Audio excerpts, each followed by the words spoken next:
Quand on arrive à la fin de cet évangile, on se demande comment on en est arrivé là. Kai perskaitome Evangeliją, galime savęs klausti, kaip prie to priėjome. Les gens de Nazareth veulent précipiter Jésus d'un escarpement, ils veulent le tuer. Nazareto gyventojai nori nustumti Jėzų nuo pakriūtės, nori jį nužudyti. On connaît bien l'histoire, donc ça ne se prend plus beaucoup quand on l'entend, mais c'est quand même pas très normal. Mes gerai žinome istoriją, todėl, kai mes ją išgirstame, galbūt nelabai nustembame, tačiau tai vis tik nėra normalu. C'est les gens qui ont vécu avec lui 30 ans. Tai yra žmonės, kurie gyveno su Jėzumi 30 metų. Ils le connaissent, ils ont peut-être fait jouer avec lui quand ils étaient enfants. Jie jį pažįsta, jie galbūt žaidė su juo, kai jis buvo vaikas. Et sûrement, ils avaient du respect pour lui, pour sa famille. Be abejo, jie jį gerbė, taip pat ir jo šeimą. Comment on peut arriver à vouloir tuer son proche? Kaip galime prieiti prie to, jog norėtume nužudyti savo artimą? On voit que ces gens sont en colère à cause de la parole de Jésus qui leur atteste un manque de foi. Matome, jog šie žmonės įtūžta dėl Jėzaus žodžio, kuris kalba apie jų tikėjimo stoką. Quelques instants plus tôt, ils étaient encore dans l'émerveillement de sa prédication. Dar prieš kelias akimirkas jie žavėjosi jo mokymu. Ça peut arriver comme prédicateur qu'au début tout le monde est émerveillé, à la fin ils veulent te tuer. Tai gali atsitikti pamokslininkui, kad iš pradžių visi juo žavėsi, po to nori visi jį nužudyti. J'espère que ça va pas arriver. Tikiuosi, kad taip neįvyko. En tout cas, ils n'acceptent pas qu'un des leurs leur fait la leçon. Kaip bebūtų, jie nepriema to, kad vienas iš jų jiems pamokslautų. Ils pensent peut-être que Jésus il est pris par l'orgueil puisqu'il a eu des succès apostoliques. Galbūt jie mano, jog Jėzus išpuiko, kadangi jį lydi apaštalinė sėkmė.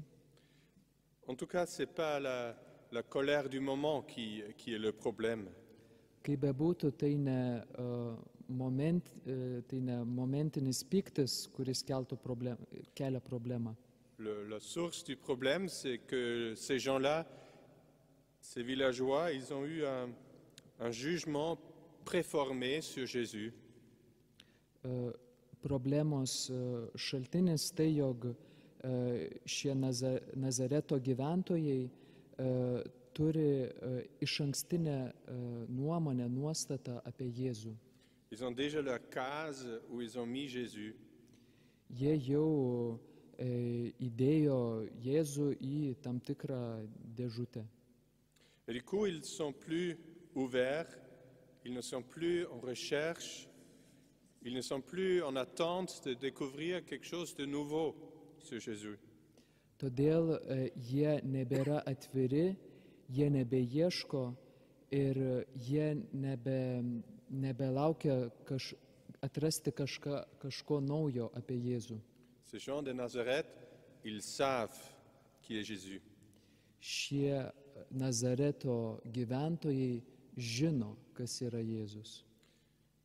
Par ailleurs, dans la vie de Jésus, on voit plusieurs fois que c'est un problème. Kitose Jėzaus gyvenimo vietose taip pat matome, jog tai yra problema. On l'accusera même d'expulser les démons par les démons, ce qui est une contradiction. Jis bus kaltinamas, jog išveja demonus demonų pagalba, kas šiaip jau yra prieštaravimas savo. Parce qu'ils ne sont pas prêts à corriger leur idée sur Jésus. kadangi jie nėra pasiruošę pakeisti savo nuomonės apie Jėzų. Et du coup, ils deviennent même incapables de voir le bien évident des guérisons qu'il fait, par exemple. Todėl jie nebesugeba netgi pamatyti akivaizdaus gėrio, kurį Jėzus daro, pavyzdžiui, gydymo gėrio. Peut-être dans votre vie, dans notre vie, il y a aussi des moments où on se pose cette question, comment on en est arrivé là?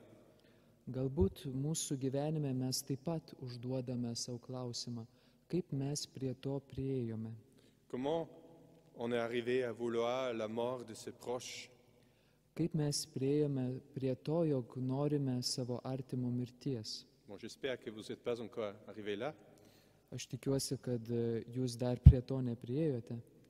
mais quand même, on peut arriver à ne plus se parler, à ne plus vouloir voir son époux, son épouse. Tačiau, kaip bebūtų, taip gali atsitikti, jog mes nebenorime kalbėti, jog nebenorime matyti savo žmonos, savo vyro. Quand on ne veut plus se parler en famille ou avec cet membre de la famille ou Qui- avec ce voisin, comment on peut en arriver là? Kai mes nebenorime kalbėti su savo šeimoje arba su savo kaimynu, tada kyla klausimas, kaip mes prie to priėjome. Dans l'évangile que nous venons d'entendre, on voit différentes manières de regarder, de connaître quelqu'un, Jésus. N'est-ce pas le fils de Joseph? On le connaît, on a une opinion sur lui. Evangelijoje matome skirtingus būdus pažinti, matyti. Klausėme, ar tai ne Juozapo sūnus apie Jėzų. Turime tam tikras savo nuomonės.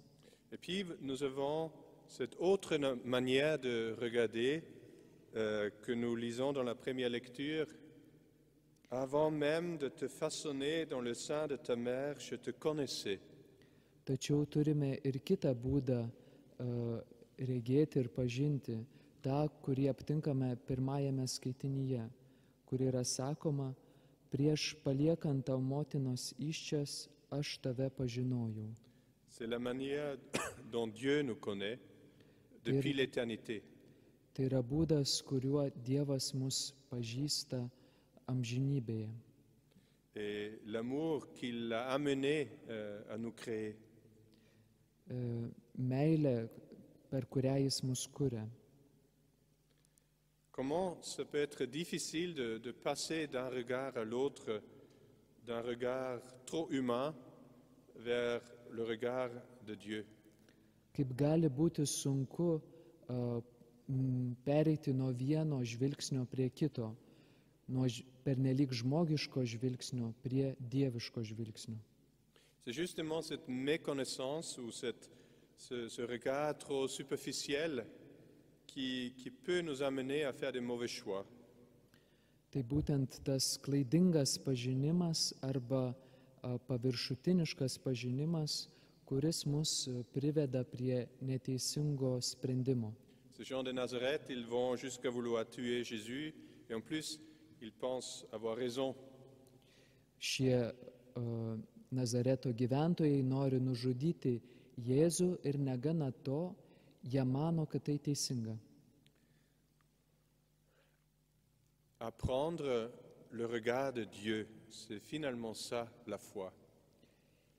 Išmokti žvelgti kaip Dievas, galiausiai tai būtent tai ir yra tikėjimas. Quel est le regard de Dieu sur Jésus? Koks yra Dievo žvilgsnis į Jėzų? Ou quel est le regard de Dieu sur mon époux ou mon épouse, sur ma belle-mère, sur mon voisin, mon collègue? Arba koks yra Dievo žvilgsnis į mano vyrą, žmoną, uošvę, kaimyną, kolegą? Apprendre le regard de Dieu, ce n'est pas seulement la foi, Išmokti žvelgti kaip Dievas. Tai nėra tik tikėjimas. La foi seule ne suffit pas. Les pharisiens, ils ont eu bien la foi et ils voulaient tuer Jésus. Tikėjimo nepakanka, nes fariziejai jie turėjo tikėjimą, tačiau norėjo nužudyti Jėzų. Alors Saint Paul nous dit, j'aurais beau avoir toute la foi jusqu'à transporter les montagnes. S'il me manque l'amour, je ne suis rien. Šventasis Paulius sako, jei turėčiau visą tikėjimą, kad galėčiau net kalnus kilnoti, tačiau neturėčiau meilės, aš būčiau niekas. En fait, l'amour, c'est aussi pour mieux connaître. Taigi, meilė yra taip pat tam, kad geriau pažinčiau. Pas l'amour fusionnel qui fait que nous ne voyons plus les défauts de l'autre, que tout est en rose. Ne simbiotinė, ne susiliejanti su kitu meilė, kur aš nebematau kito žmogaus trūkumų, kur viskas atrodo regima per rožinius sakinius. Un amour qui veut le bien de l'autre, qui est aussi prêt à dire la vérité à l'autre. Tačiau meilė, kuri nori gėrio kitam, kuri taip pat pasiryžusi sakyti tiesą. Mais donc il se demande, avant de porter un jugement, est-ce que j'aime vraiment cette personne? Taigi prieš priemant sprendimą, prieš sprendžiant, verta paklausti, ar aš tikrai myliu šį asmenį. Et si la réponse est non, si je n'aime pas vraiment, il vaut mieux me taire. Ir jeigu atsakymas yra ne, jeigu aš nemyliu šio asmens, geriau man patylėti. Si je n'aime pas, la vérité que je vais dire va peut-être tuer l'autre plutôt que de l'aider. Jeigu aš kito nemyliu, tai tiesa, kurią aš jam pasakysiu, greičiau jį nužudys, negu jam padės. Notre foi nous dit que chaque personne, fondamentalement, est bon, qu'elle est voulue par Dieu, qu'elle est aimée par Dieu. Mūsų tikėjimas sako, jog kiekvienas žmogus iš esmės yra geras, kad jis yra norėtas Dievo, kad jis yra Dievo mylimas. C'est ce regard-là qui doit être au point de départ quand nous regardons les autres. Šis žvilgsnis ir turi būti mūsų atskaitos taškas, kai žvelgiame į kitą. Apprendre le regard de Dieu, voir les autres dans la bonté de Dieu, ça devait être notre hypothèse de travail quand nous rencontrons notre prochain. Išmokti žvelgti kaip Dievas, matyti kituose žmonėse gėrį, tai turėtų būti mūsų darbavimosi prielaida visuomet. Chaque jour de nouveau, accueillir de nouveau la bonté de Dieu à travers les gens que nous rencontrons. Kiekvieną dieną iš naujo priimti Dievo gėrį, gerumą per žmonės, kuriuos aš sutinku. Jésus n'est pas reconnu par ses proches, il ne voit que le charpentier, le voisin, ils sont incapables de voir le prophète.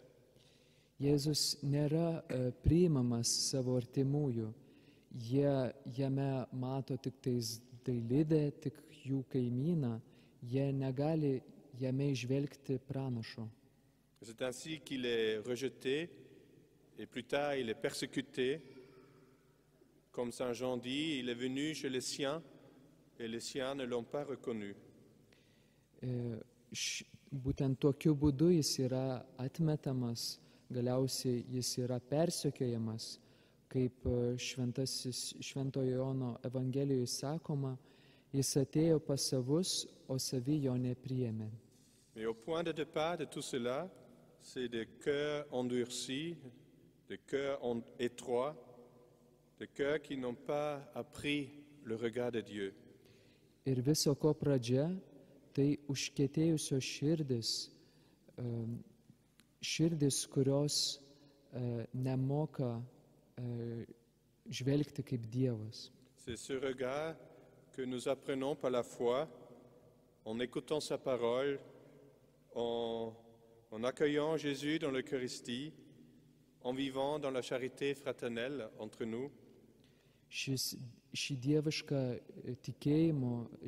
dievišką žvilgsnį mes išmokstame per tikėjimą, klausydamiesi žodžio, priimdami Jėzų Eucharistijoje ir taip pat gyvendami brolišką meilę tarp mūsų.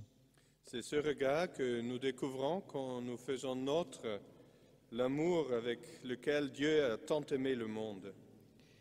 Šį dievišką žvilgsnį mes atrandame, kai ta Dievo meilė, kurią Jis pamilo pasaulį, tampa mūsų meilė. Alors demandons à l'Esprit Saint qu'il transforme nos cœurs par la parole de Dieu, par l'Eucharistie. Taigi melskime Šventosios Dvasios, kad jinai perkeistų mūsų širdis per Dievo žodį, per Eucharistiją, pour être capable de voir Jésus vraiment tel qu'il est. tam, kad regėtume Jėzų tokį, koks Jis yra. Et puis aussi de voir nos proches, nos prochains, dans cette même lumière de Dieu. Ir kad toje pačioje dieviškoje šviesoje mes matytume savo artimą. Amen.